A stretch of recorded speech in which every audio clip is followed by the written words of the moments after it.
Saat ini, negara-negara yang dikunjungi oleh Prabowo Subianto adalah negara yang sedang memiliki masalah serius dan ada hubungan ketidakharmonisan dengan Amerika Serikat. Secara bilateral, Pak Prabowo paham betul secara detail dan teknikal apa yang harus diperoleh. Dari Arab Saudi, kita banyak mendapatkan investasi. Dari Brazil akan ada kerjasama bangsa baru. Dan jangan lupa, dengan Eropa, apa yang diperoleh dari pertemuan dengan Uni Eropa? Adanya Indonesia European Union Comprehensive Economic Partnership Agreement. Ini merupakan perjanjian pertama kali Indonesia dan Uni Eropa. Saya lihat Pak Prabowo mencoba untuk mengantisipasi ketidakpastian akibat kebijakan proteksionisme Amerika ini dengan langkah-langkah yang sangat strategis. Rute-rute yang dibangun ini dan tanpa alasan, bukan untuk meninggalkan dalam negeri, akan tetapi untuk membangun rute ke depan, sehingga nanti ketika kita akan mengembangkan berbagai sektor di dalam negeri, dan itu nanti Brasil, pangsa pasarnya, mitra strategis global sudah siap, sehingga nanti kita tidak akan cukup pusing untuk produk-produk Indonesia ini akan kita kirim kemana, akan kita kerjasamakan dengan negara mana, terutama saat ini ketahanan pangan yang sudah mulai bisa diwujudkan oleh Prabowo Subianto. Terima kasih telah berkenan singgah di channel ini ya. Jangan lupa tekan tombol subscribe dan nyalakan lonceng notifikasinya. Selamat menyimak!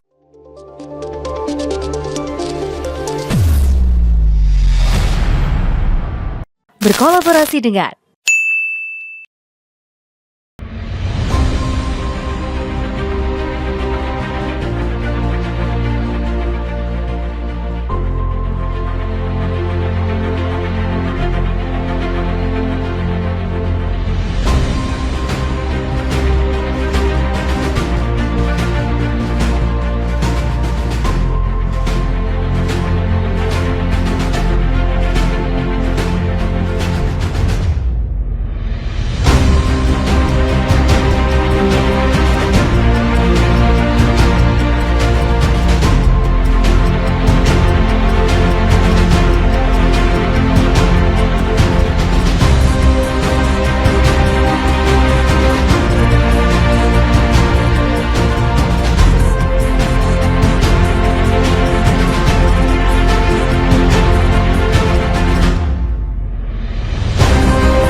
Pemirsa, Presiden Prabowo Subianto melanjutkan lawatannya ke sejumlah negara setelah menghadiri konferensi tingkat tinggi BRICS di Rio de Janeiro, Brasil, dan bertemu dengan Presiden Brasil Luiz Lula da Silva di Brasilia. Setelah dari sana, kepala negara kemudian mengunjungi Belgia dan juga Prancis sebelum akhirnya kembali ke Indonesia. Sebenarnya rute apa yang akan ditempuh oleh Presiden Prabowo setelah hampir setengah bulan melakukan kunjungannya ke sejumlah negara tersebut? Kita akan membahasnya bersama dengan Direktur Eksekutif Skala Survei Indonesia, Bang Abdul Hakim MS. Bang Ab, selamat malam Bang Ab, bagaimana kabar Bang? Selamat malam Mas Andi, Alhamdulillah masih dalam kondisi bugar. Saya suara sedikit serak. Oh, semoga cepat sembuh Bang Ab.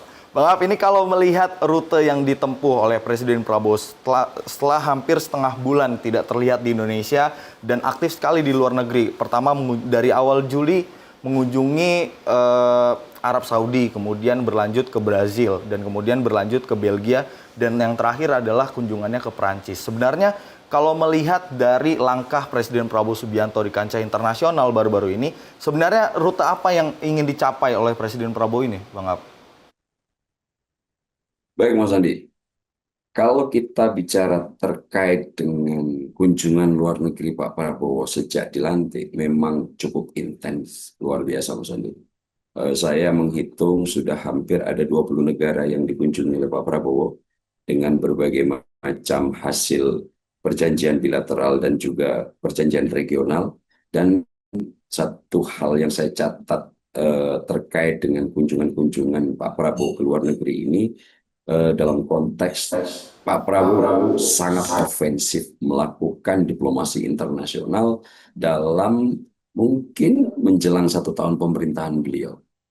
Banyak negara dengan berbagai macam karakteristik sudah dikunjungi oleh beliau, dan saya melihat memang ada upaya sangat ofensif dari Presiden Prabowo Subianto untuk segera kemudian membuat apa yang ada di dalam domestik ini segera bisa dikomunikasikan dengan pihak internasional. Dan ini mengingatkan kita bagaimana kiprah Indonesia di awal-awal merdeka menjadi salah satu negara yang menjadi lokomotif untuk suara-suara negara Global South. Kita tahu Presiden Soekarno setelah selesainya Perang Dunia Kedua tahun 1945, beliau menjadi lokomotif untuk akhirnya tidak menjadi negara yang harus rela tunduk patuh menjadi negara satelit di antara dua blok, antara Amerika Serikat Barat dan juga Uni Soviet. Dan suara itu kemudian dimonumentalkan dengan konferensi Asia Afrika. Waktu itu Presiden Soekarno berhasil mengumpulkan negara-negara Global South untuk kemudian tidak berada di sisi dua pembelahan dunia, tapi mengajak negara-negara Global South, baik yang belum merdeka atau yang sudah merdeka, untuk menentukan sikap arah kebebasan politik luar negeri mereka sendiri. Dan waktu itu Pak Prabowo dengan Pak Hatta yang kemudian kita kenal membentuk konsepsi politik bebas aktif, menjadikan rute itu sampai detik ini bisa diterjemahkan secara baik. Dan khususnya oleh Presiden Prabowo Subianto, dalam setahun menjelang pemerintahnya, politik bebas aktif betul-betul terlihat, Mas Adi. Bang Ab, ini kan kalau dilihat dari negara-negara seperti Arab Saudi, kemudian Brazil dan juga Prancis, ini kan semuanya punya posisi yang berbeda dan kekuatan yang berbeda. Kalau Arab Saudi dari segi penghasilan minyak, mereka yang terbesar di dunia. Kemudian ada Brazil di sana yang negara berasal dari Amerika Latin, tapi satu sisi mempunyai pengaruh yang cukup signifikan, salah satunya perannya di BRICS gitu sebagai ketua. Dan kemudian di sana ada Prancis juga. Nah, sebenarnya Bang Ab, kalau melihat dari khususnya 3 negara ini, melihat kekuatan masing-masing negara ini, sebenarnya apa yang ingin dicapai oleh Presiden Prabowo? Ya, cukup menarik kalau kemudian sequence-nya kita tutup dari kunjungan Pak Prabowo sejak tanggal 1 sampai tanggal 15 ini ya, Mas Andi ya. Setengah bulan Pak Prabowo sudah ada di luar negeri. Dan kalau kita lihat negara-negara yang dikunjungi juga cukup unik sebetulnya kalau saya lihat dan setelah saya cek secara lebih jauh. Pertama, Pak Prabowo menuju Arab Saudi, ke Mekah, bertemu dengan Pangeran Muhammad bin Salman. Di sana beliau kemudian membicarakan persoalan-persoalan kerjasama dua negara, terutama nanti akan mempersiapkan yang rutin tiap tahun kita gelar, yaitu bagaimana pengelolaan haji itu nanti bisa lebih baik, bisa lebih memberikan pelayanan prima, dan ini yang kemudian di follow up oleh Presiden Prabowo dengan Pangeran Muhammad bin Salman. Di sana ada kesepakatan untuk membangun kampung haji untuk Indonesia, bahkan ada kemudian program yang telah melibatkan kesepakatan yang nilainya mencapai 27 miliar US dollar dalam konteks untuk memperbaiki kualitas pelayanan jemaah haji Indonesia, yang tiap tahun kita adalah salah satu negara pengirim terbesar jemaah yang akan melakukan ritual rukun Islam yang kelima, yaitu berangkat ke Baitullah gitu. Nah, setelah dari situ kemudian Pak Prabowo melanjutkan kunjungan ke Brazil. Di sana Pak Prabowo melakukan 2 kegiatan penting. Nomor 1, menghadiri KTT BRICS, di mana ini adalah summit tertinggi di antara kepala-kepala negara yang tergabung dalam BRICS. Indonesia menjadi anggota penuh ke-10 setelah diawali oleh 5 negara, mapan, kemudian dilanjutkan oleh Mesir, kemudian Ethiopia, kemudian ada di sana Iran gitu. Kemudian Indonesia menjadi salah satu bagian yang melengkapi 10 negara. Sebetulnya Arab Saudi juga menjadi salah satu negara yang diproyeksikan menjadi anggota BRICS, akan tetapi saat ini masih menunggu pengesahan secara penuh oleh BRICS itu. Kemudian setelah menghadiri KTT BRICS, Pak Prabowo langsung mengunjungi Istana Presiden Lula di Brasilia. Di sana Pak Prabowo kemudian melakukan pembicaraan penting, di mana 2 negara ini memiliki kesamaan yang cukup luar biasa. Dua-duanya adalah wilayah negara yang diiris oleh Katulistiwa. Itu artinya 2 negara ini memiliki kesamaan sebagai negara tropis. Brazil adalah negara dengan tingkat hutan terluas di dunia, yang sangat kita kenal dengan Amazonnya. Kemudian Indonesia memiliki hutan juga besar nomor 3 di dunia, di mana kita di garis kalau itu ada Sumatera, ada Kalimantan. Nah, di sana pembicaraan bagaimana kesamaan geopolitik, kesamaan geografis, dan juga kesamaan sebagai negara global South mempertemukan dua kepentingan yang selama ini tidak terlalu akrab terjadi. Dari sana, menariknya, Pak Prabowo kemudian melanjutkan ke Belgia, di mana Belgia ini saat ini menjadi markas presidensi untuk Uni Eropa, gitu, di mana Pak Prabowo waktu itu melakukan pertemuan dengan Presiden Komisi Uni Eropa, von der Leyen, gitu. Bahkan terjadi hari Minggu dan Pak Prabowo tetap terima. Von der Leyen memberikan konferensi pers bersama, wartawan-wartawan juga melakukan apa namanya tanya jawab dengan Pak Prabowo, dan bahkan Pak Prabowo harus meminta maaf karena mengganggu negara-negara Uni Eropa, terutama von der Leyen di hari Minggu untuk menerima kunjungan beliau, dan itu diterima. Kita tahu bahwa negara Eropa hari Minggu merupakan hari sakral untuk tidak melakukan urusan-urusan publik, gitu. Nah, terakhir kemudian Pak Prabowo pergi ke Perancis, di mana Pak Prabowo melakukan kunjungan untuk melakukan balasan kunjungan, ya, setelah Pak Presiden Macron beberapa pekan lalu telah mengunjungi Indonesia, dan saat ini Pak Prabowo melakukan kunjungan balasan. Dan saat di Perancis kita melihat sejarah baru tercipta, di mana Pak Prabowo disambut dengan sangat hangat, pelukan hangat dari Presiden Macron, bisik-bisik antar dua negara dilakukan dengan sangat hangat. Bahkan Pak Prabowo diminta atau berbarengan dengan Presiden Macron menghadiri acara nasional Prancis, Hari Nasional Prancis, yaitu Bastille Festival atau Parade Bastille, di mana kita tahu, Mas Andi, Parade Bastille atau peringatan Hari Nasional ini adalah untuk mengenang bagaimana penyerangan terhadap penjara Bastille waktu itu menjadi tonggak penanda runtuhnya feodalisme, kekuasaan monarki Raja Louis.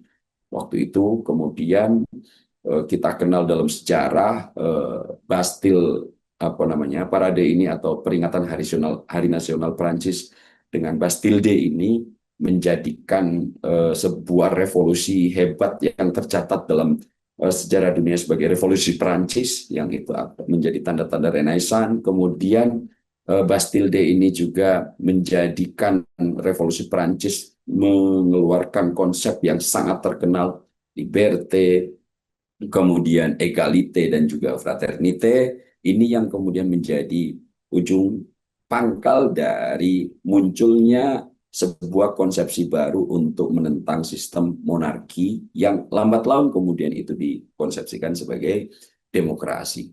Nah, kunjungan-kunjungan Pak Prabowo yang saya sebutkan tadi itu memiliki relevansi dalam satu hal, ternyata setelah saya deteksi lebih jauh, Mas Andi, bahwa saat ini negara-negara yang dikunjungi oleh Prabowo Subianto adalah negara yang sedang memiliki masalah serius dan ada hubungan ketidakharmonisan dengan Amerika Serikat. Selama ini kita tahu bahwa misalnya negara-negara Uni Eropa atau Arab Saudi merupakan kompatriot atau teman hangat dari Amerika Serikat. Tapi dalam beberapa bulan terakhir, ini Amerika dan Uni Eropa juga ternyata sama nasibnya dengan Indonesia, Brazil, atau negara-negara yang kemarin melakukan KTT di BRIC. Saat ini hubungannya sangat tidak harmonis akibat ulah atau kebijakan proteksionisme yang dilakukan oleh Trump terkait perdagangan dagang. Nah, negara-negara ini ternyata dideteksi oleh Pak Prabowo selain urusan bilateral, namun memiliki satu kesamaan, bahwa saat ini negara yang dikunjungi Pak Prabowo dari tanggal 1 Juli sampai 15 ini, dan Pak Prabowo belum ada tanda-tanda untuk kembali ke tanah air, merupakan negara yang saat ini memang sedang tidak harmonis konteks diplomasi, baik perdagangan, ekonomi dan politiknya dengan Amerika Serikat, Mas Andi. Nah, dari sini saya melihat rute Pak Prabowo memang sedang ingin membangun rute baru, di mana saat ini Amerika Serikat yang punya ancaman serius terkait internal kita dengan menerapkan tarif gila-gilaan terhadap barang-barang yang secara hubungan dagang antara Indonesia dengan US kita surplus. Ini kan harus ada rute-rute baru yang harus ditempuh, dan saya melihat rute Pak Prabowo terkait kunjungan dari tanggal 1 sampai 15 ini adalah dalam rangka mengantisipasi kejadian dan ketidakpastian yang akan menunggu kita di beberapa bulan atau tahun ke depan misalnya. Dan itu sangat kentara, Pak Prabowo sangat ofensif. Pak Prabowo sepertinya tahu persis bagaimana geopolitik yang sangat tidak pasti saat ini perlu dimitigasi dan disiapkan langkah-langkah strategis untuk mengantisipasi. Menarik Bang Ab, tadi sempat dijabarkan kalau sebenarnya negara-negara yang dikunjungi ini tengah memiliki hubungan yang tidak baik dengan Amerika Serikat. Nah, kalau melihat dari Arab Saudi, Brazil, Prancis, bahkan kalau menarik dari sebelumnya kunjungannya juga ke Rusia gitu. Nah, melihat dari kunjungan Pak Presiden ke sejumlah negara ini Bang Ab, sebenarnya apa yang ingin dicapai Presiden Prabowo Subianto? Apakah ingin mengurangi ketergantungan dengan Amerika Serikat? Dan kemudian dampaknya Bang Ab, pasti ini kan memiliki dampak yang cukup berefek di Indonesia gitu. Seperti kalau kemarin ketika Brazil kita bergabung secara penuh dalam BRICS, Amerika langsung tanda kutip tantrum gitu dengan menaikkan tarif impor, bahkan ingin menambah 10% gitu. Nah, cara memitigasinya apakah Indonesia mampu Bang Ab? Kalau kita lihat Mas Andi ya, memang negara-negara yang dikunjungi Pak Prabowo adalah negara yang sedang bermasalah dengan Amerika, dan saat ini masalah yang dihadapi juga punya kemiripan dengan masalah yang sedang dihadapi oleh Indonesia terkait hubungannya dengan Amerika, yaitu pengenaan tarif gila-gilaan atau sistem proteksionisme, di mana Amerika dulu sangat mengagung-agungkan free trade area atau perdagangan bebas, tapi saat ini malah sebaliknya ketika semua konsepsi perdagangan bebas itu sedang menghantam domestik perekonomian Amerika. Saya kasih contoh misalnya Arab Saudi. Meski Trump itu, saya membuat beberapa catatan Mas Adi. Arab Saudi itu ya, meski Trump menjalin hubungan ekonomi defense yang cukup dalam dengan Pangeran Muhammad bin Salman, termasuk yang baru saja dilakukan oleh Arab Saudi dengan menjalin kesepakatan untuk paket investasi bernilai 600 miliar US dollar gitu. Akan tetapi koalisi yang dipimpin Donald Trump, Washington gitu, cenderung menggunakan tekanan terhadap Arab Saudi soal misalnya isu nuklir atau peran di Timur Tengah. Sehingga itu kenapa saya tidak menjadi heran ketika kemudian Arab Saudi mempertimbangkan untuk masuk aliansi BRIC, di mana BRIC ini nanti mungkin akan memberikan rute alternatif bagi Muhammad bin Salman untuk agar tidak satu-satunya negara yang menjadi menjadi gantungan Riyadh atau Arab Saudi itu tidak hanya Amerika. Maka saya akhirnya berpikir, kenapa Arab Saudi yang selama ini menjadi negara yang sangat cukup luar biasa untuk punya hubungan ekonomi, bahkan juga pertahanan, karena Arab Saudi ini adalah salah satu negara yang mendapatkan perlindungan penuh dari Amerika Serikat, itu kok kemudian memikirkan alternatif masuk BRIC, di mana kita tahu BRIC itu adalah forum yang dipersiapkan untuk menjadi langkah alternatif agar tidak melulu tergantung pada Amerika dan dolar. Nah, saat ini Arab Saudi sedang mempertimbangkan itu untuk kemudian tinggal menunggu pengesahan keanggotaan penuh. Itu dalam konteks Arab Saudi. Kemudian Uni Eropa. Kita tahu Uni Eropa ini adalah salah satu negara kompatriot yang kemudian juga secara afiliasi pertahanan tergabung di NATO gitu. Akan tetapi dalam akhir-akhir ini Uni Eropa sudah mulai gerah saya lihat karena Trump dalam langkah proteksionisme MAGA itu make America Great Again itu untuk segera memulihkan ekonomi domestiknya, baru-baru ini mengumumkan rencana untuk mengenakan tarif 30% terhadap produk US senilai, kalau catatan analis itu mendekati angka 84 miliar US dollar per Agustus mendatang gitu. Dan UE tidak tinggal diam. Sekarang Uni Eropa melalui von der Leyen itu sedang mempersiapkan retaliasi atau pembalasan ulang untuk kemudian semua tarif-tarif produk-produk Amerika nanti yang masuk ke Uni Eropa akan dikenai tarif yang nilai angkanya mencapai 72 miliar euro gitu. Nah, dalam situasi ini ternyata Amerika Serikat dengan Uni Eropa juga tidak sedang baik-baik aja gitu. Apalagi misalnya kalau saya lihat untuk dalam konteks Brazil. Ini Brazil itu kan sampai mengancam Amerika Serikat itu sampai mengancam Brazil untuk menaikkan tarif sampai 50% terhadap semua jenis komoditas dari Brazil. Dan itu juga akan berlaku Agustus 2025. Hal ini telah merespon cukup luar biasa dari sikap Presiden Lula untuk kemudian menyiapkan langkah balasan untuk juga akan menerapkan tarif-tarif besar terhadap produk-produk Amerika. Bahkan Presiden Lula sempat harus mempersoalkan ini langsung terhadap dubes AS yang ada di Brazil untuk kemudian melakukan konfrontasi dalam tanda kutip terkait tarif-tarif yang diterapkan di Amerika. Kemudian juga untuk Indonesia kita tahu kan saat ini kita masuk BRIC akan ada ancaman penaikan tarif 10% dan kemudian juga sebelumnya sudah dikenakan tarif yang sekitar 35%. Nah, dari semua itu tentu harus ada langkah-langkah yang dilakukan oleh Indonesia. Nah, saya lihat Pak Prabowo mencoba untuk mengantisipasi ketidakpastian akibat kebijakan proteksionisme Amerika ini dengan langkah-langkah yang sangat strategis.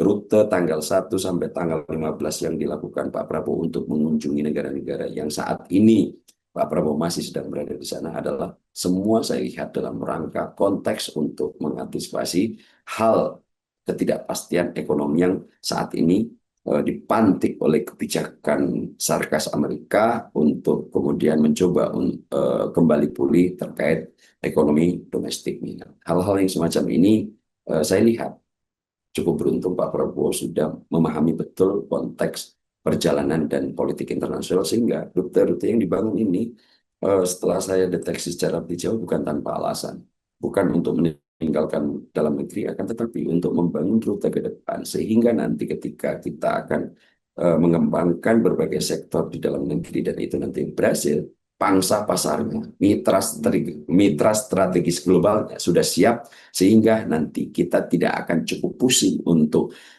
produk-produk Indonesia ini akan kita kirim kemana, akan kita kerjasamakan dengan negara mana, terutama saat ini ketahanan pangan yang sudah mulai bisa diwujudkan oleh Prabowo Subianto. Kita tidak lagi impor beras misalnya karena beras kita dalam sejarah lumbung-lumbung ketika setahun terakhir pemerintahan Pak Prabowo merupakan yang tertinggi yang pernah dimiliki oleh Indonesia. Baik Bang, artinya di sana ada upaya untuk menciptakan mendirikan pondasi untuk peningkatan hubungan ekonomi dan investasi khususnya di kancah internasional karena impact-nya nanti akan tentunya dirasakan di dalam negeri. Rute yang ditempuh dengan Presiden Prabowo Subianto mengunjungi negara-negara yang sekiranya dalam tanda kutip memiliki hubungan yang tidak baik dengan Amerika Serikat. Tentunya akan ada dampak, Bang Ab. Nah, dampak ini ke depan ini kalau Bang Ab proyeksi akan seperti apa, Bang? Nah, sebelum saya sampai ke arah dampak yang akan dihadapi atau tantangan serius yang akan dihadapi oleh Indonesia, ada baiknya saya akan mulai dulu kira-kira rute Pak Prabowo ini maunya apa gitu dengan mengunjungi negara-negara yang saat ini memang memiliki kesamaan nasib untuk tidak harmonis dengan Amerika Serikat. Tapi secara lebih jauh ya Mas Andi ya, saya lihat memang ya Pak Prabowo dengan melakukan rute kunjungan ke AS, kemudian saya ralat ke Arab Saudi, kemudian ke Brazil untuk menghadiri KTT BRIC, kemudian ke Belgia bertemu dengan Presiden Komisi Uni Eropa von der Leyen, kemudian pergi ke Prancis dengan menjadi tamu kehormatan dalam Bastille Day gitu ya. Saya melihat rute untuk politik bebas aktif penerjemahan secara sejati saya lihat ada di Pak Prabowo gitu. Kenapa? Karena rute Pak Prabowo ini saya lihat sebagai upaya diversifikasi arah diplomasi baru gitu. Apa itu? Di mana saat ini Indonesia saya lihat makin menegaskan politik luar negeri bebas aktif. Tidak hanya menjaga hubungan dengan AS, tapi juga mempererat relasi dengan blok yang tadi saya bilang kurang harmonis. Saya membuat beberapa catatan yang telah saya uraikan tadi dengan AS. Jadi memang negara-negara yang saat ini sedang dikunjungi Pak Prabowo adalah negara-negara yang memiliki hubungan yang tidak harmonis dengan Amerika Serikat. Nah, hal ini tentu akan menjadi diversifikasi baru terkait dengan politik luar negeri kita, sehingga nanti kita tidak melulu akan tergantung sama Amerika Serikat, baik dalam sektor alat pertahanan, sektor ekonomi, dan sektor-sektor yang lain. Dan ini saya lihat itu juga mulai menggejala di Arab Saudi. Arab Saudi yang dinarasikan sebagai negara yang paling mendapatkan perlindungan dari Amerika selain Jepang misalnya, sudah mulai gerah juga gitu. Itu kenapa kemudian narasi dari Arab Saudi sudah ingin bergabung dengan BRIC. Jepang juga mulai menunjukkan tanda-tanda serupa gitu, mulai mengurangi ketergantungan dengan apa namanya pemberian keamanan dari Amerika Serikat, dan itu gejalanya sudah mulai terwujud. Kemudian langkah Pak Prabowo ini saya lihat juga akan memiliki posisi penguatan Indonesia di negara-negara global Sud, Mas Andi ya. Karena eh, saya deteksi keterlibatan aktif kita dengan BRIC misalnya dan Global South itu akhirnya memantik Indonesia untuk menjadi pemain sentral di jaringan negara-negara yang saat ini sedang mencari alternatif dominasi ekonomi politik Barat. Nah, ekonomi politik Barat ternyata saat ini tidak hanya mengerucut pada apa yang awalnya mengerucut pada AS dan Eropa, saat ini hanya melulu dengan kebijakan proteksionis Amerika, itu hanya dengan Amerika saat ini. Negara-negara Uni Eropa juga sudah mulai gerak, sudah mulai menunjukkan tanda-tanda ketidakharmonis dalam konteks dagang, dan ini semua saya lihat menjadikan posisi Indonesia agak cukup beruntung dalam tanda kutip, karena nantinya kita akan bisa menjadi negara penjembatan gitu ya, bridge country yang akan bisa apa namanya menjadi penyambung antara negara-negara utara dan negara-negara selatan. Nah, negara-negara utara saat ini juga sedang mengalami situasi apa namanya ketidakharmonisan, terutama antara AS dengan Uni Eropa. Akan tetapi kemudian ini dirasakan juga oleh negara-negara global South. Nah, nanti mungkin dengan adanya rute mitra strategis baru itu akan memang bisa diasumsikan menjadi pembanding serius bagi kekuatan Amerika Serikat. Nah, yang berikutnya tentu ketika Indonesia atau Pak Prabowo melakukan kunjungan terhadap negara-negara yang saat ini memiliki ketidakharmonisan dengan Amerika, akan meningkatkan leverage negosiasi dengan AS. Apa arti peningkatan leverage negosiasi? Artinya daya tawar kita, leverage kita itu akan bisa lebih mengangkat lagi, karena seandainya misalnya kita yang saat ini sedang mengalami surplus perdagangan dengan Amerika Serikat di sektor garment, mesin, kemudian alas kaki, dan beberapa produk pertanian yang lainnya, itu ketika dihalangi masuk oleh Amerika Serikat, saat ini konteks penghalangan itu melalui apa namanya penetapan tarif yang tidak masuk akal ini, tentu kita butuh rute pangsa baru untuk kemudian saling menguntungkan, saling berbagi, saling menerima produk-produk yang sedang dibangun oleh negara-negara yang sedang bekerja sama. Indonesia nanti tentu bisa mengalihkan yang selama ini dikirimkan ke Amerika Serikat yang kemudian dihalangi Amerika dengan kebijakan proteksionisme tarif. Ini nanti juga tentu bisa menjadikan rute baru dengan mitra-mitra strategis baru yang saat ini satu persatu dikunjungi dengan hangat oleh Prabowo Subianto. Dan tentu apa namanya rute yang dibangun Pak Prabowo berikutnya, saya lihat ini sedang ada upaya dari Pak Prabowo melakukan pendalaman ekonomi strategis. Artinya apa? Fokus Pak Prabowo kerjasama bilateral itu banyak mengiris pada perjanjian-perjanjian untuk pemenuhan energi-energi terbarukan gitu. Fokus pada sektor energi baru, misalnya kita dengan apa namanya Arab Saudi, kemudian kita dengan Brazil coba melakukan perjanjian-perjanjian di sektor biofuel apa biofuel gitu. Nah, kemudian ini juga kita mengiris masalah pertanian, pertahanan, digitalisasi, kemudian menyiapkan Indonesia.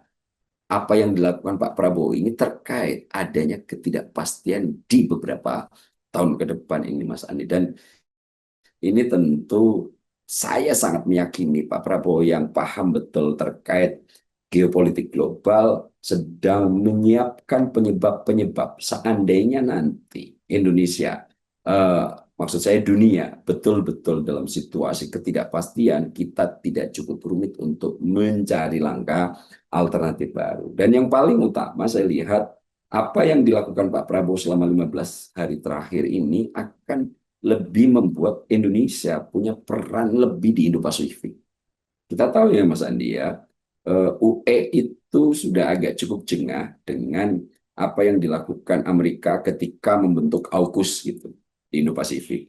Australia, kemudian UK dan AS. Di situ AUKUS ini mencoba untuk menghadapi ekspansi yang dilakukan oleh China. Akan tetapi di situ negara-negara seperti Perancis, Jerman tidak turut dilibatkan. Ini kan juga cukup menggores harga diri Perancis dan Jerman. Nah, hal-hal yang semacam ini tentu hadirnya Indonesia terkait negara-negara yang saat ini secara rute jalan agak cukup tidak sesuai dengan keinginan Amerika, Indonesia bisa memainkan peran strategis. Adanya AUKUS, kita saat ini cukup hangat dengan Uni Eropa.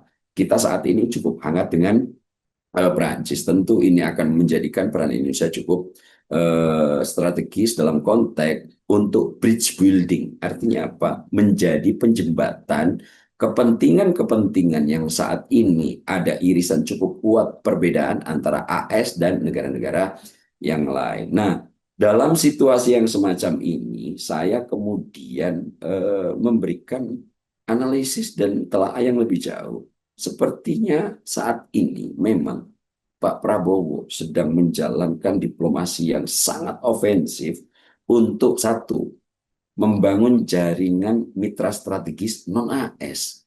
Selama ini kan kita memang selalu akan merujuk AS sebagai role model baik dalam sistem politik, baik dalam sistem ekonomi, kemudian baik dalam sistem sosial budaya. Kita seolah-olah menjadikan Amerika sebagai role model. Nah, Pak Prabowo saat ini sepertinya sedang melakukan upaya diplomasi yang sangat ofensif untuk mencari mitra baru di dunia global yang memang kemudian tidak Amerika sentris. Nah, apa yang kemudian dilakukan Pak Prabowo untuk itu dengan cara memanfaatkan momentum yang saat ini cukup pas kalau saya lihat. Apa momentumnya? Yaitu ketegangan antara AS sama Uni Eropa. Kemudian kalau kita lihat dalam dua negara yang sedang dikunjungi Pak Prabowo, ketegangan AS dengan Brasil atau dengan Arab Saudi. Nah, ini tentu akan berdampak pada perluasan pengaruh ekonomi dan politik Indonesia secara global dalam tatanan yang disebut-sebut sangat multipolar saat ini. Kekuatan tidak ada poros baru dan apa yang dilakukan Pak Prabowo ini saya lihat memang rutenya banyak dibaca, cukup paham terkait apa yang harus dilakukan, penyebab apa yang harus dibuat, dan proses mitigasi apa yang harus dilakukan. Namun Mas Andi, apa yang dilakukan Pak Prabowo ini bukan tanpa risiko. Ada beberapa dampak besar mungkin ya yang akan dialami Indonesia ketika nanti ini sudah mulai mengejar secara serius bahwa apa yang dilakukan oleh Pak Prabowo tentu akan mendapatkan reaksi tantrum lebih kuat dari AS. Saat ini dengan langkah Pak Prabowo mendekat ke Uni Eropa, ke BRIC, kemudian ke Arab Saudi yang juga akan masuk BRIC, tentu AS akan melakukan langkah-langkah, misalnya akan menambah tarif baru, kemudian akan melakukan yang biasa dilakukan oleh Amerika secondary sanction, meskipun sanksinya tidak langsung ke Indonesia, tapi dia nanti akan memutar untuk mencari passing, melakukan sanksi-sanksi terhadap Indonesia, dan tentu akan melakukan pengurangan pasar yang cukup signifikan bagi Indonesia. Ini juga tentu akan menjadi tantangan serius bagi Indonesia. Kenapa? Karena nanti ini akan membawa dampak jangka panjang. Apa itu? Indonesia tentu dalam jangka panjang dengan nanti sanksi Amerika, meskipun tidak langsung, saya akan mengasumsikan Amerika akan melakukan secondary sanction gitu setelah kita bergabung dengan BRIC.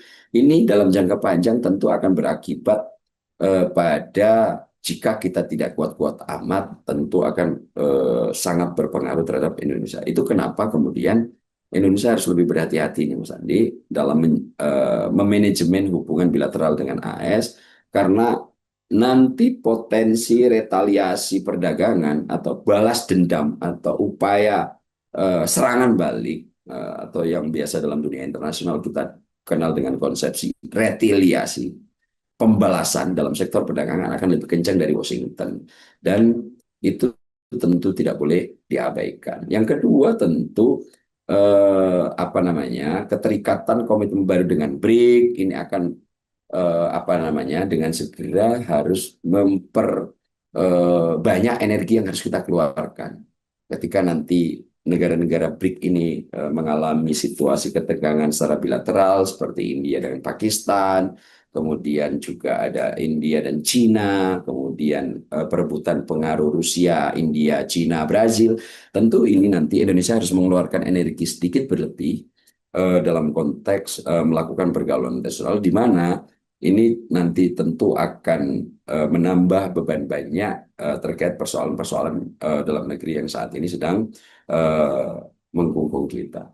Namun di luar itu semua, saya lihat rute baru atau arah diplomasi baru Pak Prabowo dalam konteks mendeteksi ancaman dan risiko yang muncul ini sudah dipikirkan secara lebih masak. Itu kenapa kemudian melalui Mensesnek Mas Prasetyo Hadi, seandainya pun tarif nanti akan dikenakan dengan gila-gilaan oleh Amerika Serikat terhadap Indonesia, tidak kemudian itu akan membuat Indonesia menarik diri dari BRICS misalnya, atau nanti membatalkan perjanjian-perjanjian dengan negara-negara yang saat ini, terutama nih Mas Andi, dengan Uni Eropa. Ini adalah perjanjian paling bersejarah karena pertama kali dilakukan antara Indonesia dengan Uni Eropa. Dan saat ini Uni Eropa juga sepertinya sedang butuh banget dengan Indonesia sebagai negara yang bisa menjembatani nanti komunikasi yang saat ini Uni Eropa sedang bersih tentang KS, tentu akan menjadi mencari rute alternatif ke negara-negara mungkin Afrika, mungkin kemudian wilayah-wilayah Asia dan terutama Asia Tenggara. Dan di situ Indonesia bisa menjadi bridge builder yang cukup oke, karena saat ini kita sudah dikenal mulai dari sejak kemerdekaan Indonesia. Indonesia adalah negara yang menjadi salah satu lokomotif atau leading sektor terkait suara-suara global south. Dari mana lagi-lagi kita sebut Spirit Bandung, Konferensi Asia Afrika, dan itu kemarin menggema kembali dalam KTT BRIC di Brasil. Bang Ab, menarik soal membahas BRICS. Tentunya resiko kedekatan antara Indonesia dengan BRICS ini kan tentunya menuai banyak pro dan kontra dari kancah internasional. Salah satunya ada soal analis yang menyebut kalau reputasi Indonesia terkait dengan non-blok ini terancam. Artinya ada keberpihakan ketika bergabung dengan BRICS karena ada perbedaan karakter dari aliansi dari OECD kemudian BRICS. Kalau OECD karakteristiknya seperti apa, kalau BRICS seperti apa, ini bagaimana menilainya Bang Ab? Sebetulnya Mas Andi ya, dalam Amerika 4, 8, 16 tahun terakhir ya, ada perbedaan arah kebijakan yang cukup signifikan. Trump di awal-awal menjadi Presiden Amerika Serikat dengan rute yang cukup agresif melalui strategi neuropolitik begitu, kemudian menjadikan kepentingan Amerika sebagai yang paling utama. Itu kenapa kemudian Trump mengeluarkan kebijakan MAGA, Make America Great Again, artinya semuanya nanti fokus Amerika akan menyisir total kebutuhan domestik. Nah, dari sektor ini kemudian membuat Amerika akhirnya melakukan langkah yang menjadi konsep haram ketika Trump belum menduduki posisi jabatan. Apa itu? proteksionisme.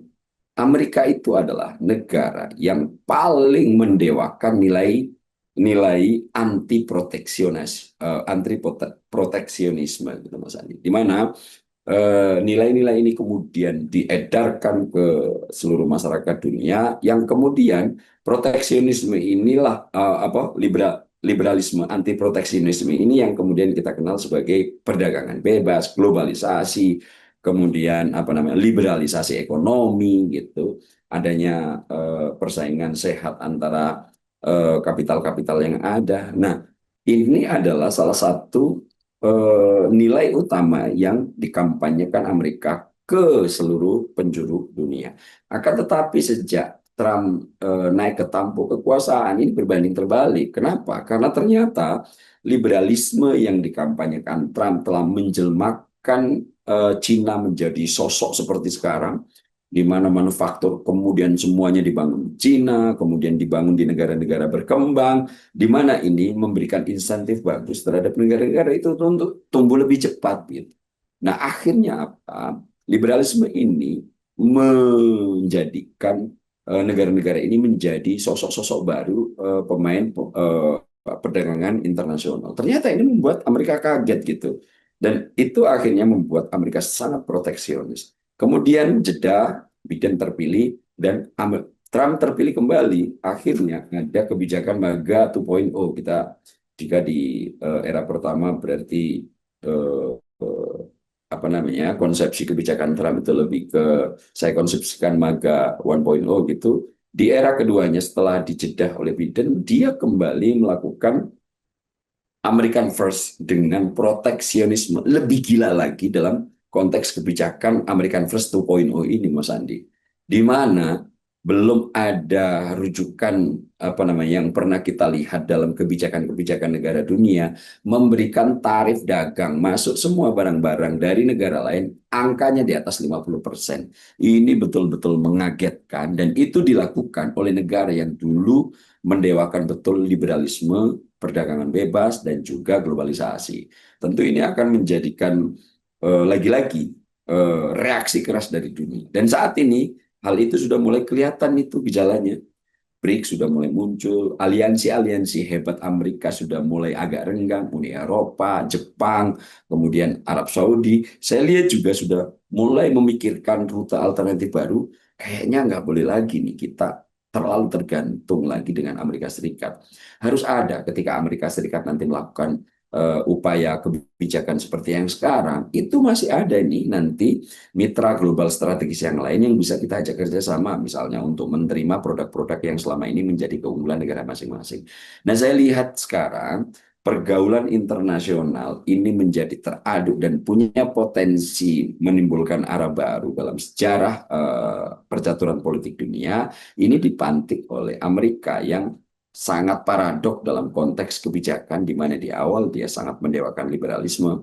Ketika liberalisme ini kemudian menggigit dirinya sendiri, dia beralih ke ideologi proteksionisme. Yang ini dulu dialamatkan betul kepada negara-negara, misalnya saya masih ingat betul proteksionisme yang dilakukan Kuba, proteksionisme yang dilakukan oleh Soekarno, proteksionisme yang dilakukan oleh negara-negara yang beraliran sosialis dan komunis. Ini dulu dihajar dan dikecam habis oleh Amerika. Akan tetapi saat ini itu ketika liberalisme menggigit diri mereka sendiri, kebijakan-kebijakan yang dulu diharamkan oleh Amerika malah dipakai ulang atau dipakai sendiri oleh Amerika. Dan ini saya yakin akan mengubah tatanan baru politik internasional, karena gejalanya ini sudah mulai kita lihat dari apa-apa yang kita telah diskusikan dalam 2 segmen ini. Baik Bang, ini nampaknya kalau melihat rute yang dilalui oleh Presiden Prabowo, nampaknya cukup gerah juga dengan kebijakan-kebijakan luar negeri dari negara adidaya Amerika Serikat. Tentunya hal ini dilakukan untuk bagaimana menciptakan investasi baru bagi Indonesia, kemudian bagaimana Indonesia membuka pasar baru. Tapi seberapa besar potensinya dalam menarik investasi, kemudian membuka pasar baru di perekonomian global, seberapa besar Bang potensinya? Nah, kalau tadi kan saya lebih bicara ke sektor makro, Mas Andi, ya, terkait dengan apa yang dilakukan Pak Prabowo saat ini sedang melakukan rute mencari mitra strategis baru di dalam konteks pergaulan internasional. Dan memang setelah saya deteksi itu negara-negara yang akan diajak untuk menjadi mitra strategis baru kebetulan dan atau mungkin disengaja sedang memiliki persoalan yang sama dengan Amerika Serikat terkait dengan aksi proteksionisme yang dilakukan oleh Presiden Donald Trump terkait barang-barang yang masuk ke negaranya. Dan ini yang kemudian membuat semua negara-negara yang kena dampak akhirnya berpikir ulang. Sepertinya memang tergantung pada poros utama unipolar Amerika sudah tidak lagi pada waktunya. Nah, selain yang apa namanya kita lihat secara makro, sebetulnya kalau kita lihat secara detail Mas Andi ya, yang dilakukan Pak Prabowo Subianto, saya melakukan catatan dengan beberapa kunjungan ke Arab Saudi, Brazil, Uni Eropa, dan juga dengan Prancis, ini lebih real akan memberikan dampak dan potensi cukup baik gitu. Coba saya urai terlebih dahulu dari Arab Saudi misalnya. Kunjungan ke Arab Saudi, Pak Prabowo telah menandatangani Memorandum of Understanding gitu, MOU tentang kerjasama energi. Nah, kerjasama energi ini mencakup proyek bersama di sektor energi terbarukan, di mana kita tahu bahwa Arab Saudi ini adalah ladang utama energi biofuel, di mana minyak menjadi apa namanya motor utama negara ini dalam konteks memenuhi kebutuhan-kebutuhan domestiknya. Akan tetapi ini kan barang yang bisa habis. Tentu Arab Saudi juga akan berpikir keras bagaimana energi-energi terbarukan menjadi salah satu bagian yang harus dipenuhi. Dan itu kemudian ketika Pak Prabowo hadir untuk energi-energi terbarukan di Indonesia melimpah Mas Andi. Misalnya kita punya gas, kita punya apa namanya panas bumi, kita punya sumber-sumber energi dari kelapa sawit dan lain-lainnya. Ini tentu akan menjadi apa namanya pertimbangan tersendiri. Itu kenapa kemudian kerjasama kemarin itu Pak Prabowo mendatangi MOU terkait dengan energi terbarukan ini di sektor hidrogen dan solar power gitu. Itu nomor satu. Nomor dua, tentu hasil dari Pak Prabowo jelas dalam konteks domestik kita yang kadang-kadang masih banyak menerima dan menuai kritik terkait pelaksanaan haji. Pak Prabowo kemarin melakukan perjanjian investasi pariwisata religi yang kita tahu itu adalah bentuknya yang sudah kita kenal sebagai Kampung Haji Indonesia ya. Khususnya proyek hotel, infrastruktur, dan pendukung jamaah-jamaah haji yang lain. Dan yang ini nilai investasinya mencapai 27 miliar US dollar. Ini kan sesuatu yang konkret.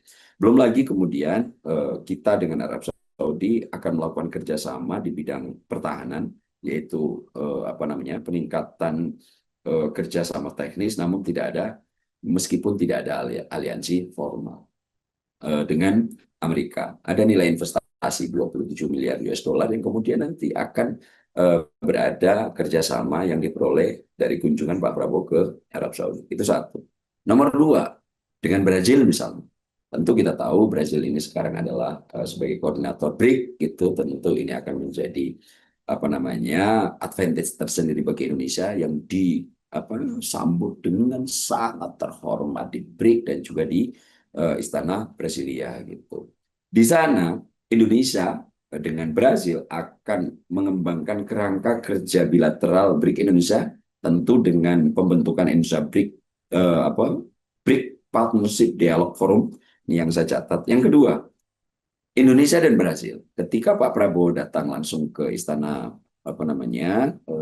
Presiden Lula dan mengundang secara khusus Presiden Lula yang akan berulang tahun, kebetulan bareng sama Pak Prabowo gitu tanggal 16 Oktober, berharap Presiden Lula bisa hadir ke Indonesia untuk nanti ulang tahun Presiden Lula bisa dirayakan di Indonesia. Secara informal ini adalah diplomasi yang sangat hebat, sudah menerobos dan menusuk sektor personal, dan itu mendapat sambutan hangat betul dari Presiden Lula. Presiden Lula mengagendakan Oktober besok akan mengunjungi Indonesia. Di situ nanti antara Indonesia dan Brazil akan melakukan perjanjian ekspor komoditas. Fokusnya itu pada karet, kopi, dan biodiesel. Ini juga menjadi keuntungan tersendiri. Sehingga nanti Yang selama ini fokus karet, kopi, dan biodiesel itu adalah ke negara-negara misal Amerika dan juga Eropa, ini nanti akan ada diversifikasi mitra ekonomi global. Tentu ini kan sangat strategis bagi kepentingan domestik. Belum lagi ada kesepakatan teknologi agriculture tropis, di mana dua-duanya ini adalah negara tropis, sebagaimana yang saya ungkapkan, Brasil adalah negara dengan tingkat hutan terluas di dunia, yang paling kita kenal dengan Amazonnya itu. Kemudian nomor tiga adalah Indonesia, di mana kita kenal dengan apa namanya Borneo atau Kalimantan, di Celebes atau Sulawesi juga masih sangat banyak, dan juga di Sumatera. Belum lagi di beberapa wilayah di Papua. Kemudian ini tentu akan memberikan keuntungan strategis bagi Indonesia secara langsung dan secara bilateral. Kemudian saya pindah ke negara yang kemudian kemarin bisa diterima oleh negara ini atau perwakilan kawasan ini, Uni Eropa, bahkan di hari Minggu. Apa itu Uni Eropa? Di mana Pak Prabowo harus melakukan press conference hari Minggu bersama Presiden Komisi Uni Eropa von der Leyen, yang saat itu kemudian tidak apa-apa. Di situ saya akhirnya melihat tanda-tanda bahwa Uni Eropa memang sedang butuh betul untuk negara yang bisa menjembatani antara Eropa dan negara-negara Asia, khususnya di Indo-Pasifik. Dan itu jatuh kepada Indonesia. Apa yang diperoleh dari pertemuan Pak Prabowo dengan von der Leyen atau dengan Uni Eropa? Adanya Indonesia European Union Comprehensive Economic Partnership Agreement. Apa itu? EU atau CEPA itu, di mana ini merupakan perjanjian pertama kali Indonesia dan Uni Eropa. Dan targetnya, Mas Andi, perjanjian CEPA ini harus diratifikasi maksimal tahun 2026 oleh DPR atau Kongres masing-masing. Tentu ini secara baru, dan ini adalah langkah sebagai bridge builder atau pembangun jembatan antara Uni Eropa dan negara-negara Indo-Pasifik. Tentu ini akan memberikan keuntungan yang cukup luar biasa bagi Indonesia. Nanti Indonesia bisa menjadi istilahnya wajah perwakilan yang akan bisa mempertemukan kepentingan Uni Eropa dengan negara-negara Asia Tenggara, misalnya di ASEAN atau nanti di Asia secara keseluruhan. Dan ini tentu akan memberikan keuntungan tersendiri terkait rute diplomasi yang diberikan oleh Prabowo Subianto. Seandainya nanti Amerika Serikat betul-betul melakukan embargo dalam tanda kutip melalui tarif ini atau pencekalan terhadap produk-produk yang berasal dari Indonesia, kita masih memiliki rute alternatif mitra-mitra global yang lain yang nanti mampu menampung produk-produk domestik kita.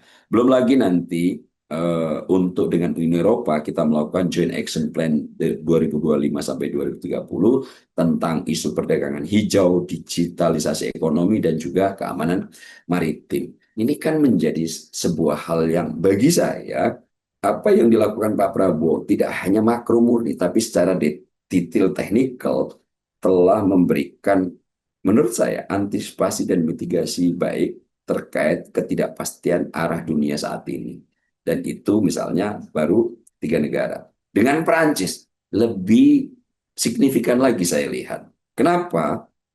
Satu, dengan Perancis kita menghasilkan kesepakatan industri pertahanan, di mana pengadaan armada tambahan seperti pesawat Rafale itu, kemudian transfer teknologi untuk maintenance di Indonesia dilakukan. Dan ini juga yang membuat hubungan Indonesia dan Perancis begitu erat. Kenapa? Saat ini ada negara-negara yang mampu menampung teknologi perang Perancis, selain yang selama ini didominasi oleh Amerika Serikat dengan F-16-nya, dengan produk dari Martin Head-nya gitu, atau dengan Rusia gitu. Tapi sekarang Perancis memiliki wadah baru untuk memberikan pembanding bahwa alat-alat pertahanan Perancis juga bisa menyediakan. Belum lagi ada kolaborasi budaya dan pendidikan, di mana Indonesia akan mendirikan Rumah Budaya Indonesia di Paris, dan sebagai balasan nanti Paris atau Prancis akan menerima beasiswa baru bagi 200 mahasiswa Indonesia, dan ini adalah cita-cita Pak Prabowo dalam konteks menaikkan SDM kita. Sepertinya rute-rute Cina yang waktu itu mengirimkan banyak mahasiswa ke negara-negara berteknologi hebat seperti Amerika, itu ingin dicontoh betul oleh Indonesia.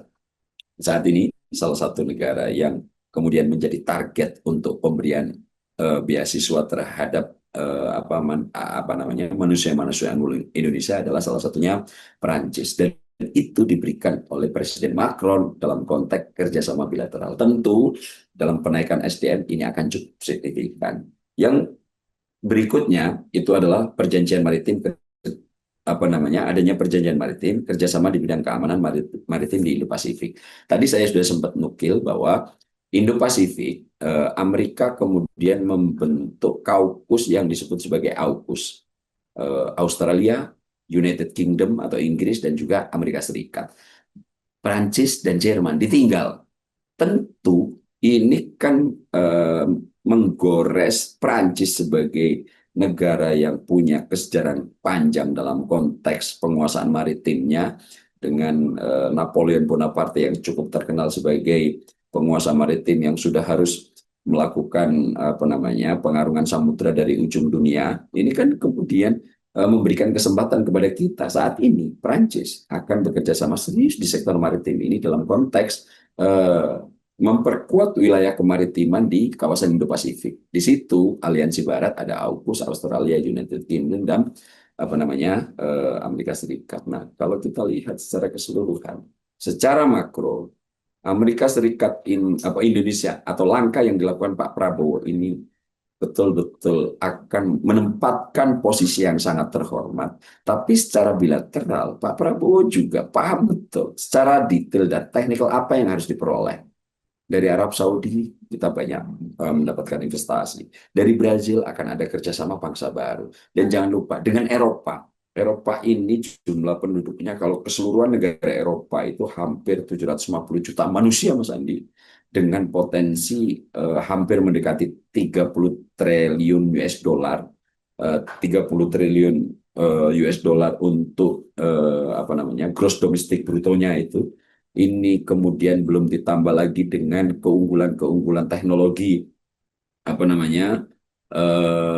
baik itu sektor artificial intelligence, alat pertahanan. Ini kan tentu menjadi rute baru bagi Indonesia seandainya kemudian Amerika Serikat betul-betul menutup pintu dan memberikan benteng yang cukup keras bagi Indonesia. Ada rute-rute alternatif. Belum lagi nanti kita dengan Uni Eropa akan langsung ada perjanjian untuk pertama kalinya dalam sejarah Indonesia, di mana seperti yang saya bilang tadi, target ratifikasinya langsung, tidak dalam waktu yang lama, tahun 2026. Ini adalah langkah-langkah kocok ulang percaturan pentas internasional yang kemudian saya melihat dengan detail Pak Prabowo sangat paham dengan kondisi-kondisi geopolitik yang ada ini.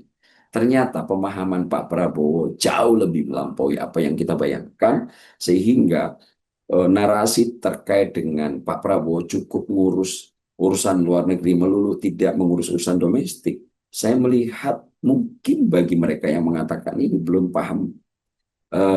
paham sepenuhnya terkait apa yang mungkin dipikirkan Pak Prabowo dalam benak saya. Saya membayangkan bahwa memang dunia dalam waktu beberapa tahun ke depan akan menimbulkan ketidakpastian, ada potensi perang besar, ada juga potensi ketidakpastian terkait persaingan di antara negara-negara yang saat ini cukup meruncing, dan ini tentu kalau kita melakukan pengelolaan secara biasa-biasa saja, nanti akan kita tergulung di dalamnya.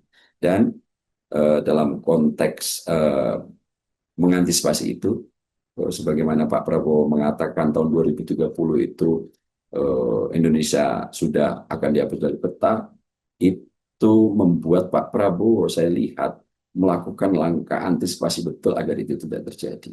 Jangan sampai Indonesia di tengah ketidakpastian, di tengah ancaman perang global, baik itu secara perdagangan atau mungkin bahkan berpotensi perang fisik, ini kita tidak tergulung larut di dalamnya dan kita masih bisa berdiri dan eksis sehingga nanti kita masih bisa memainkan peran-peran strategis baik secara domestik dan global. Itu secara lebih spesifik saya lihat hasil kunjungan Pak Prabowo dari tanggal 1 sampai 15 ini, Mas Andi.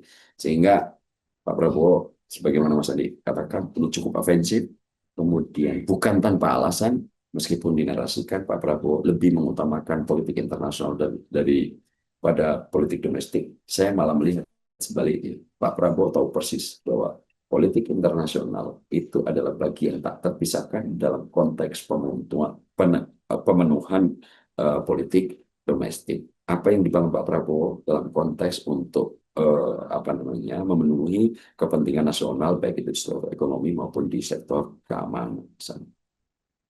Bang Ab, sedikit saja 5 menit sebelum kita nanti akhirnya bisa terpotong jeda lagi Bang Ab. Kalau melihat setiap pergantian pemimpin pasti ada nuansa baru dalam diplomasi Indonesia. Kemudian ketika Presiden Prabowo Subianto menjabat, ini banyak yang berada di luar ekspektasi kita sebagai masyarakat Indonesia. Melihat Indonesia saat ini aktif di kancah internasional, kemudian mengambil peran yang selama ini sebenarnya kita hanya menjadi follower saja, merespon isu-isu yang cukup krusial hanya sebatas normatif saja. Melihat dari rute yang ditempuh oleh Prabowo Subianto ini Bang Ab, apakah era diplomasi lemah lembut tanda kutip, lemah lembut ala Indonesia ini akhirnya usai atau bagaimana Bang Ab? Memang Mas Andi ya, terutama 10 tahun terakhir, politik internasional kita lebih memfokuskan arah domestik. Jika kemudian kita akan melakukan kunjungan ke luar negeri, jika tidak ada investasi yang masuk, maka itu agak cukup dipinggirkan. Padahal mungkin kalau menurut pandangan saya, diplomasi itu saya analogikan saya berkawan baik dengan Mas Andi misalnya. Bagaimana mungkin Mas Andi tiba-tiba akan memberikan sesuatu keuntungan besar kepada saya ketika Mas Andi tidak kemudian kenal terlebih dahulu siapa saya, ataupun sebaliknya saya dengan Mas Andi. Tapi kalau tingkat relasinya sudah cukup mapan, kita sudah cukup sering ceng-cengan misalnya, kita sudah cukup sering untuk berdiskusi di belakang layar. Tentu kadang-kadang kalau kita mengungkapkan sesuatu, gue lagi butuh gini nih, Di. Lo ada nggak? Gitu. Biasanya, oh ada Bang. Mungkin nanti segera akan dikirim. Jadi dalam politik diplomasi internasional sama halnya misalnya. Untuk menjalin relasi yang jauh lebih deeper atau lebih dalam, dibutuhkan sentuhan-sentuhan awal agar ada pemahaman di antara dua negara yang akan bekerja sama, itu dalam konteks psikologis. Seandainya ini tidak dibangun terlebih dahulu, maka itu akan menjadikan kegamangan, kecanggungan, bahkan apalagi untuk meminta bantuan. Itu kenapa saya melihat relasi yang dilakukan Pak Prabowo lebih personal kepada Presiden Lula yang sudah lama betul kita tidak melakukan hubungan bilateral. Tiba-tiba dengan gestur diplomasi personal Pak Prabowo mengundang Presiden Lula ke Indonesia, kemudian nanti akan Pak Prabowo akan menyediakan perayaan khusus untuk ulang tahun Pak Presiden Lula. Pak Prabowo menyebut Pak Presiden Lula saat ini usianya 80 tahun, masih bugar, akan menjadi role model Pak Prabowo dalam menjaga kesehatan dan melakukan konsep-konsep ide yang untuk diterapkan dalam konsep kepemimpinan. Pak Prabowo mengatakan saya baru 74, artinya masih ada waktu yang panjang. Narasi-narasi semacam ini adalah narasi sebagai awalan untuk nantinya ketika kita melakukan hubungan secara lebih jauh, lebih mudah dilakukan. Bahkan Pak Prabowo kemudian melakukan ini dengan cukup serius, meninggalkan lama tanah air bukan tanpa sebab. Tidak ada diplomasi yang dilakukan bisa secara cepat untuk kemudian menimbulkan saling kesepahaman, tapi diplomasi adalah sebagaimana kita berkawan. Jika kita tidak kenal secara baik untuk mengutarakan keinginan-keinginan kita pasti akan terbatas. Nah, dalam 10 tahun terakhir itu agak cukup redup karena lebih pragmatis kita yang tidak memberikan advantage keuntungan investasi ekonomi, maka itu tidak akan menjadi rute utama untuk dilakukan kunjungan luar negeri. Tapi di era Pak Prabowo agak cukup berbeda. Pak Prabowo memahami itu karena daya jelajah yang memang dimiliki oleh Pak Prabowo, daya pengetahuan dan daya baca konsep teori yang dimiliki Pak Prabowo, tentu ini semua menjadikan Prabowo Subianto sebagai sosok yang menurut saya agak cukup berbeda. Bisa menghadirkan kembali sesuatu yang telah lama hilang dari Presiden Soekarno dalam konteks peran dalam dunia internasional. Dan ini tanda-tandanya cukup baik.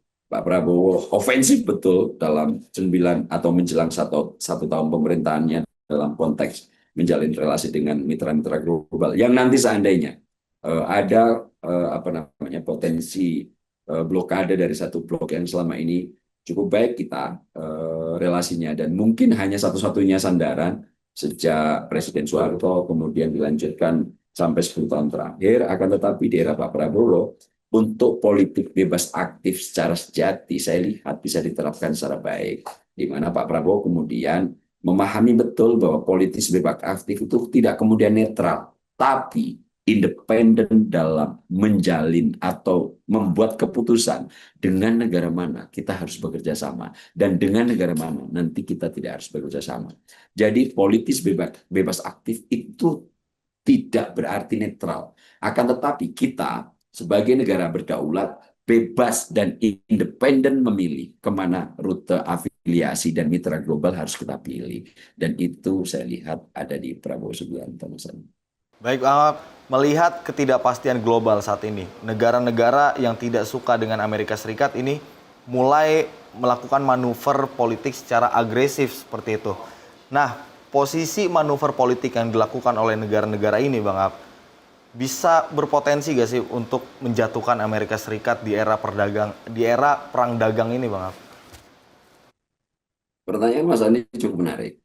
Karena ada beberapa memang analis yang kemudian mengatakan bahwa apa yang dilakukan Amerika atau kebijakan-kebijakan Amerika, terutama dalam era Trump 2.0 atau American First 2.0, di mana kalau kita fasekan gitu, American First 1.0 itu ketika jabatan pertama Presiden Trump yang kemudian jedanya sempat jeda dari Presiden Biden, kemudian Trump kembali bisa masuk ke tampuk pemimpin tertinggi Amerika, dan ternyata American First 2.0 ini lebih gila Mas Andi itu. Dan ini kemudian menerabas semua nilai-nilai dan norma-norma yang sudah dipegang penuh Amerika selama hampir beberapa dekade terakhir atau beberapa ratus tahun terakhir gitu, yang akhirnya itu kemudian dicederai sendiri oleh Amerika. Sejak awal masa jabatan barunya itu Trump, saya nilai Mas Andi ya, di American First 2.0 ini lebih sarkas lagi dalam konteks satu, apalagi apa namanya, apa yang saya lebih lihat, American First-nya Trump ini lebih sarkas lagi. Coba bayangkan Mas Andi ya, Amerika ini adalah negara yang mengharamkan kebijakan proteksionisme.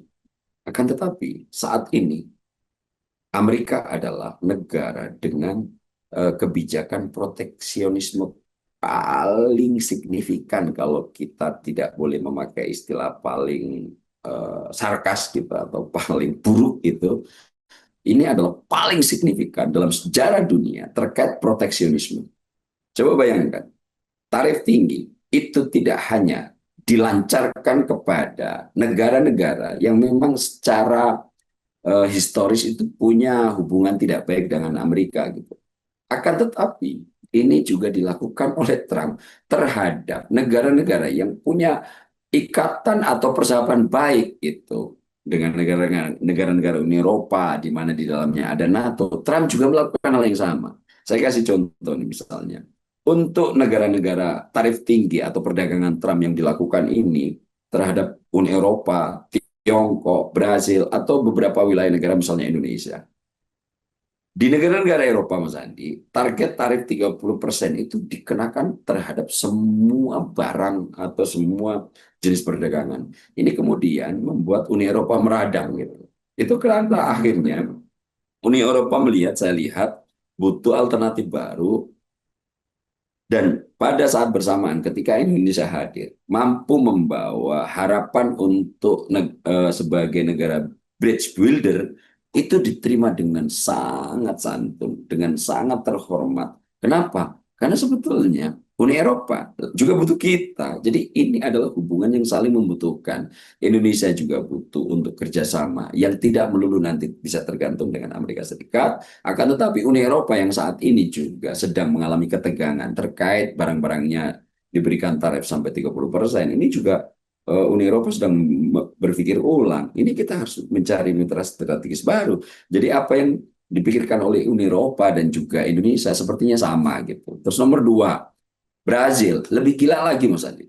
Di mana tarif pertaniannya dikenakan tarif 50%. Ini adalah sesuatu yang bagi saya betul-betul apa namanya, menerabas akal sehat gitu.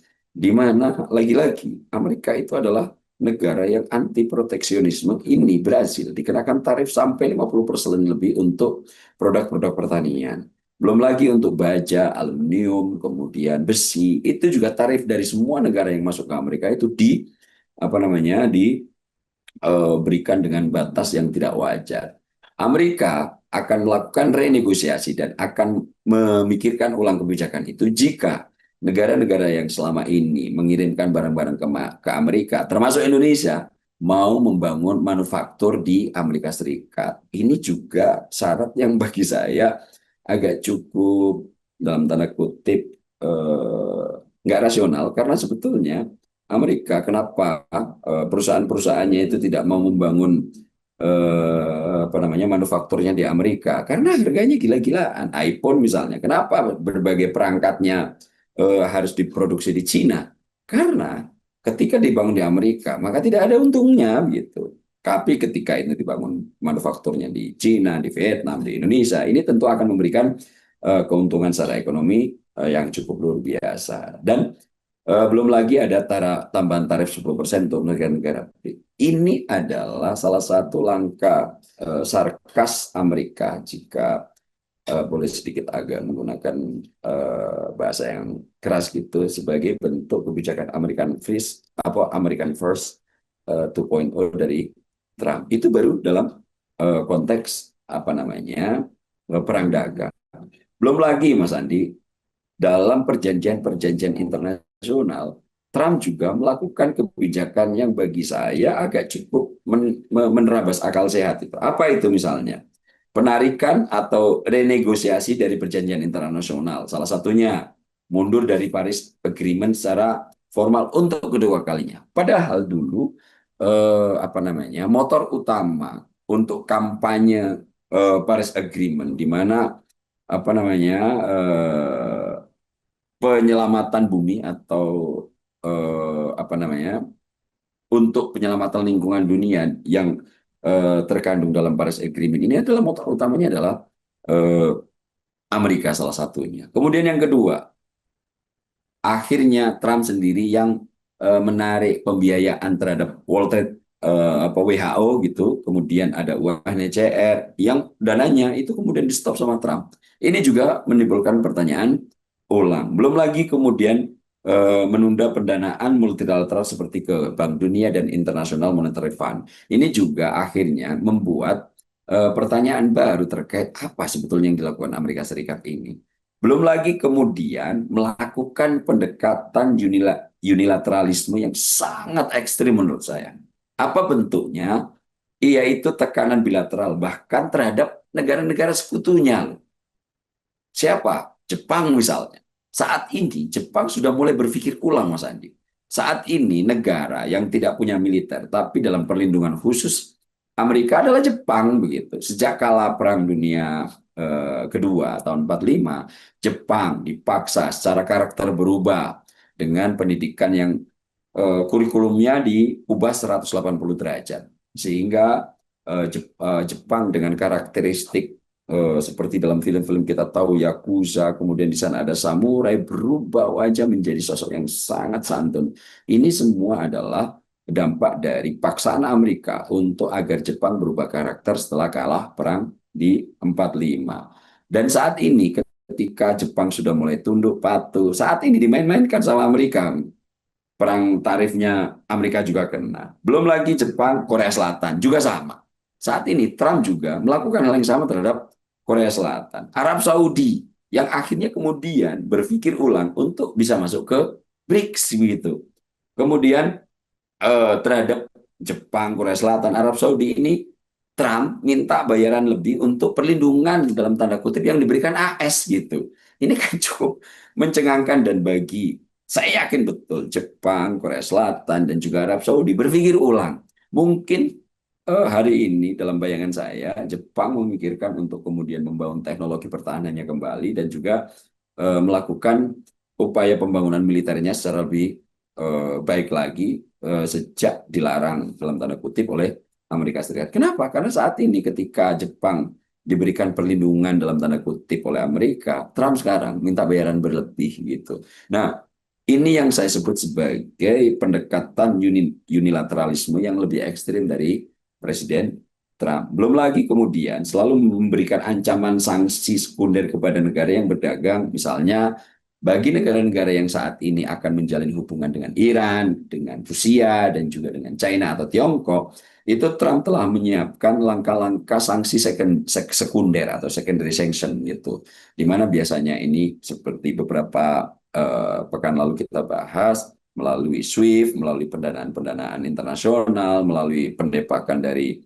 apa namanya lembaga-lembaga keuangan yang berada di naungan SWIFT. Ini kan kemudian menjadi apa namanya ya rute yang betul-betul agak cukup berbeda dengan kampanye-kampanye liberalisme, globalisasi dan juga perdagangan bebas yang selama ini didengung-dengungkan oleh Amerika Serikat dengan sangat baik narasinya. Nah, belum lagi sekarang dengan negara-negara sekutunya, misalnya dengan NATO, begitu, Trump juga sering apa namanya perang lidah begitu. Kalau saya lihat dengan pemimpin G7, meskipun Perancis, kemudian beberapa negara di G7 itu kemarin sempat bertemu menyikapi soal serangan Israel ke Gaza, begitu. Akan tetapi kemudian di situ ada intrik di mana Trump harus meninggalkan apa namanya forum G7 lebih awal, sempat ada drama Trump tidak mau menandatangani kesepakatan yang berasal dari negara-negara G7. Ini kan semuanya juga menjadikan apa namanya Amerika akan menciptakan dalam tanda kutip banyak musuh gitu Mas Andi. Nah, dalam situasi yang semacam ini, saya sangat yakin potensi untuk Amerika Serikat bisa dikucilkan, potensinya ada. Kita lihat saat ini, karena Trump telah melakukan situasi pendekatan apa namanya, pendekatan proteksionisme yang sangat hebat terhadap dirinya, dan ini adalah ekstrim, saya bisa sebut begitu. Tentu ini semua negara yang jangankan yang tidak bersahabat baik, yang bersahabat baik pun saat ini sudah melakukan rekalkulasi, termasuk Uni Eropa, Jepang, Korea Selatan, dan beberapa negara sahabat seperti Arab Saudi sudah mulai berpikir ulang, rekalkulasi. Blok-blok yang selama ini dipikirkan tidak akan dimasuki Arab Saudi, sekarang terpikirkan apa BRIC. Nah, dalam situasi yang semacam ini tentu potensi itu ada. Akan tetapi Mas Andi, nah ini yang menjadi catatan penting saya. Saya kemudian mencoba mencari tahu kenapa Trump atau Amerika Serikat mau dan mengambil resiko kebijakan-kebijakan ini. Setelah saya deteksi secara lebih jauh, Mas Andi, ternyata untuk mengucilkan Amerika Serikat dalam konteks percaturan dunia kemudian bisa menghancurkan dalam waktu dekat, itu tidak akan mudah. Mas Andi, Amerika Serikat adalah negara dengan tingkat ketahanan atau potensi militer terbesar di dunia. Dari mana misalnya itu bisa saya nukil? Amerika itu adalah negara dengan jaringan militer global yang tidak tertandingi. Lebih dari 800 basis militer di seluruh dunia setelah saya cek itu punya Amerika gitu. Dan Mas Andi tahu 300-an itu adanya di Asia, kemudian 200-an ada di Eropa, 20-an ada di Amerika Latin dan Karibia, 50-an di Timur Tengah, dan 10 di Afrika, serta sekitar 5 atau 6 di Oseania atau di Pasifik Selatan. Coba bayangin. Jadi, 800 basis militer Amerika ini menjadikan AS sebagai negara dengan tingkat pertahanan terbesar dan jaringan terkuat yang ada di dunia. Tentu kemudian seandainya ingin mengucilkan Amerika, itu berpikir ulang. Kenapa? Kemudian dalam waktu beberapa hari lalu, saat Trump ini mengalami tekanan cukup luar biasa di dalam negeri, akhirnya Trump cukup bingung saya lihat, yang kemudian mengeluarkan kebijakan-kebijakan yang agak cukup aneh atau mungkin menjadi rute kebiasaan Amerika Serikat, sehingga apa? Mencari alternatif untuk perang baru gitu. Itu kenapa sekarang Trump mencoba untuk mengeluarkan narasi jika kemudian Rusia tidak menghentikan serangan kepada Ukraina, saat ini Trump dengan jumlah yang belum bisa ditentukan akan mengirimkan rudal-rudal terbaiknya terhadap Ukraina. Tentu ini juga saya lihat sebagai salah satu reaksi dari Trump untuk mengatasi situasi domestiknya yang begitu cukup rumit. Kalau Mas Andi lihat media sosial, semua atribut MAGA banyak dibakar di dalam negeri Amerika Serikat, kemudian di internalnya juga saat ini tekanan kuat sedang menuju ke Trump. Belum lagi kadang-kadang dalam diplomasi bilateral Trump ini suka betul untuk dalam tanda kutip membuat malu tamu-tamunya gitu.